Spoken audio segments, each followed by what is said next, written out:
WordPress has two main types of content, posts and pages. Understanding the similarities and differences between them is important to create a well-organized site. To see how posts and pages work, let's take a look at this website. It's called frugalbits.com, and it's one we built for a company in Vancouver. It's basically a magazine that talks about how to, as they call it, spend smart. This is a magazine-style blog, which means they post content like a blog does, but they only post one article a day. And that brings us to the first point. Posts are organized based on certain parameters, and those parameters are date, author, category, and tag. The way this works is, if you look at a standard WordPress site, what you'll see is always on the front page the most recent article, because the articles are organized by date. So you always see a reverse chronological order with the most recent content on top, and then as you scroll down, you see older and older content. This is the staple of all blogs, and it's one of the core features inside WordPress, the ability to organize content based on date. As you can see on the front page here, we have one main story here, and then the 8 next stories feature on top here. So we can see the first 4, click on them, and then you see the next 4. Each of these stories is organized not only based on the date, but if we go into them, you can see that it's also organized based on a category, in this case, goods and services. A category is a bucket, so any post has to go into at least one bucket, but the post can actually belong to multiple different buckets. So for instance, if you had something that was both goods and services and fitness and health, you would put them in both categories and both would be featured at the top here. I can click on goods and services, and then I go to the index that shows all the stories that are under the goods and services category. So I'm basically looking into the bucket of goods and services. I can then go to a different story, and I see that the date is different, and the author may be different too. But if I scroll all the way to the bottom, you'll see we also have tags. Now tags are kind of like categories, but then not like categories. The best way to think about the difference between categories and tags is to think about an art gallery. At the art gallery, they might have photography, mixed art, paintings, and sculpture. Each of these 4, photography, mixed art, painting, and sculpture, would be a category. So an item must belong to one of them, otherwise it wouldn't be featured in the gallery. But an item can also belong to several. For example, you could have a mixed media art piece that has photography and painting in it. In that case, it would have all 3 categories, whereas a photo that's just a photo would only belong under the photo category. Tags, on the other hand, are kind of loose references that tie them together.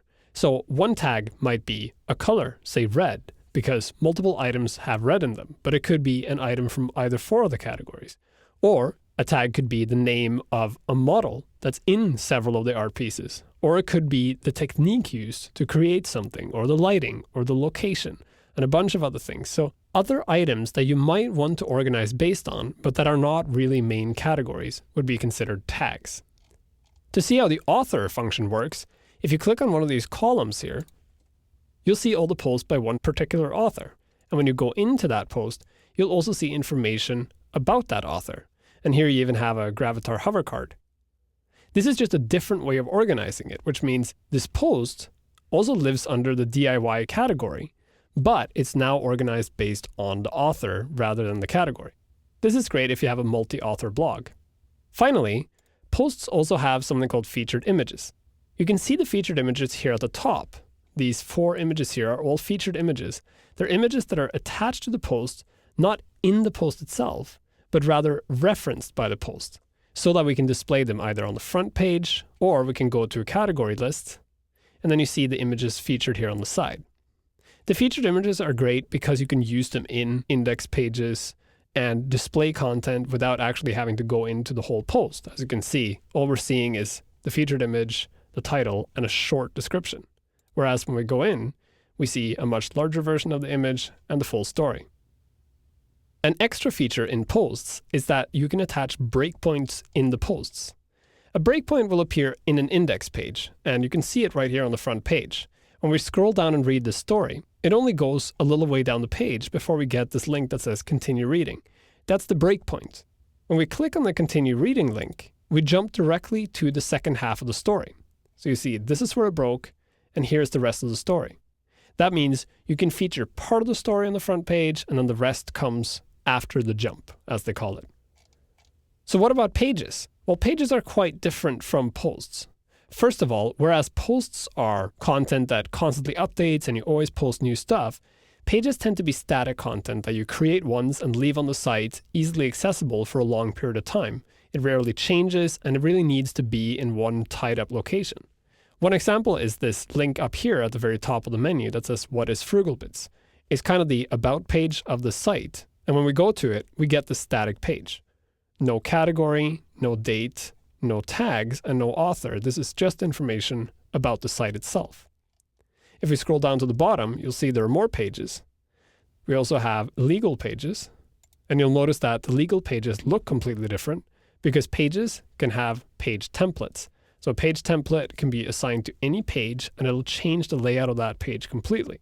To get a different view of pages, we can go to the 12x12 Vancouver Photo Marathon website and look at that.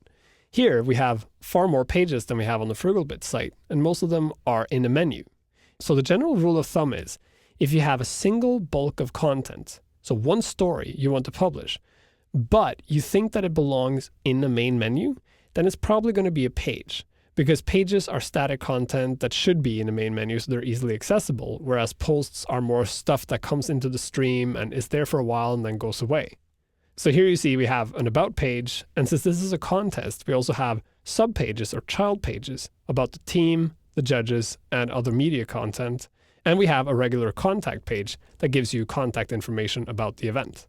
To sum it up, posts are like articles. You publish an article, it's current for a time, and then it becomes less important and it falls down the chain. But people can still find it later, and they can also find it when they're looking for other related content.